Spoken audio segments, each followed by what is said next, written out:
and high privilege to once again return to the chambers of Parliament to deliver my 8th State of the Nation address since my assumption of office as the 4th President of the Republic of Kenya on Tuesday, 9th of April, 2013.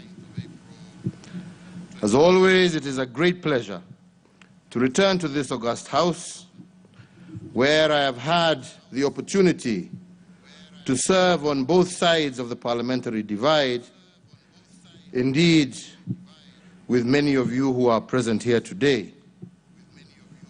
I first served as a nominated Member of Parliament, introduced into this chamber by the Honorable Raila Odinga and the Honorable Musalia Mudavadi, and later as a cabinet minister.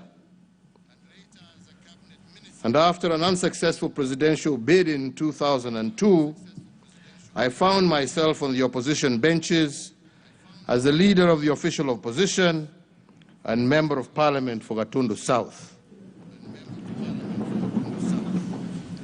5 years later, I was called to serve as Deputy Prime Minister in the Grand Coalition Government under His Excellency, the former President, Honorable Mwai Kibaki, and the Honorable Prime Minister, Right Honorable Raila Odinga.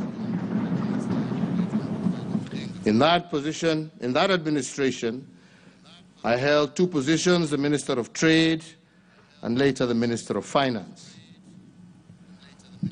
This journey of mixed fortunes taught me that you could serve your country in any capacity, because service is not a position, it is action. It also taught me to have empathy for both sides of the parliamentary divide, and indeed all shades of political opinion.